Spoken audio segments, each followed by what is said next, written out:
Hello friends, please don't forget to subscribe to my channel and like the videos.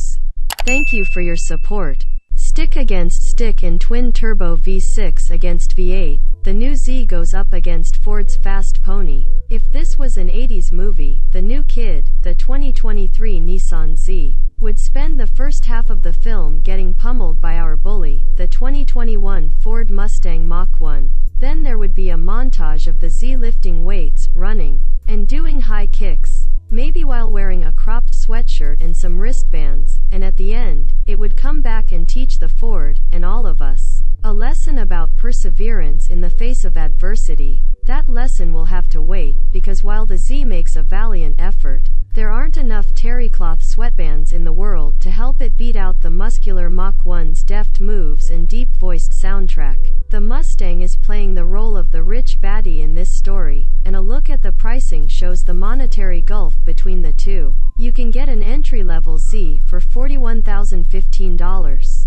But a Mach 1 requires a minimum of $54,595. A more egalitarian fight might be between the base Z and the $43,960 Mustang GT Premium. Our test Nissan was the performance model, which gets a host of worthwhile add-ons including better brakes, a limited slip rear diff, shiny aluminum pedals, and wider performance tires. That bumps up the cost of the Z by about $10,000. And our car pushed it to $53,610 with illuminated door-sill plates, glowing two-tone black and candy red paint, and floor mats. Our Mustang had the Mach 1 handling package, which raised its price by $3,750 but earned its keep with gloriously sticky Michelin Pilot Sport Cup 2 tires, a rear spoiler with a cute Gurney kickup, and adjustable strut mounts. It also wore snazzy red brake calipers, which added another $495 for a total of $60,740.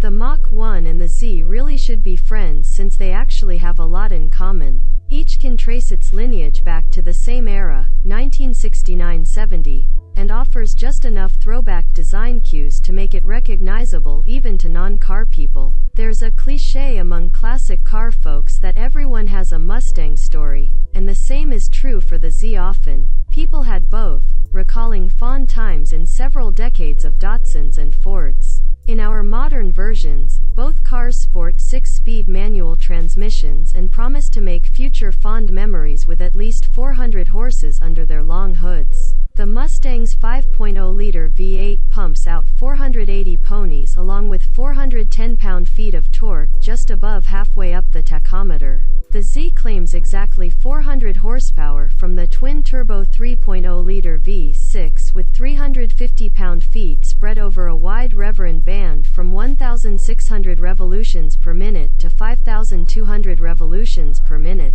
The Stang dwarfs the Nissan in every dimension, including weight, where the Z is lighter by almost 300 pounds, 3507 to the Mustang's 3793. It's also just over 16 inches shorter than the Mach 1 with a nearly 7-inch shorter wheelbase. Set the two cars beside each other, and you can't even see the Z behind the Ford. This gives the Nissan an edge in the small daily challenges of parking and maneuvering, but the Mach 1 offers more room in the trunk, and it feels more planted and stable when the speedometer needle climbs and the road starts twisting. Wheelbase and width, the Stang is almost 3 inches wider, are only a small part of the Mustang's advantage in high-speed maneuvering. Its adaptive dampers make a noticeable difference in how it responds in the dives and rises of a mountain road. The Z feels less yielding, it's stiffer and more easily startled. But where Nissan really biffed it is on tire choice. The Bridgestone Potenza SO7s are not only smaller, at 255/40ths R19 and 275/35ths R19,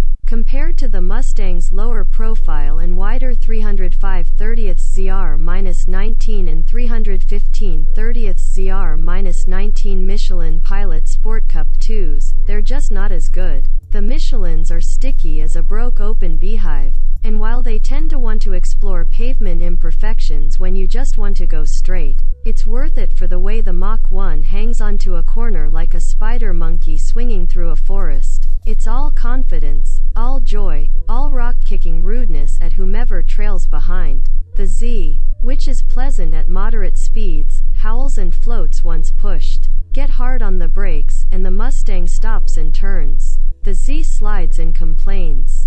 Our skid pad and brake testing backed up the initial impressions. The Mach 1 pulls a stomach-twisting 1.06 Gs, while the Z can't make the circle with more than 0.93 grams. The Ford came to a stop from 70 miles per hour in 138 feet, whereas the Nissan took 166 feet to woe down. If your goal is to ruin the day of tourists in your local canyons, the Mustang is the more intimidating machine, not just because it will come up in their rear view like a sudden summer storm, but because it will do it with all the accompanying thunder.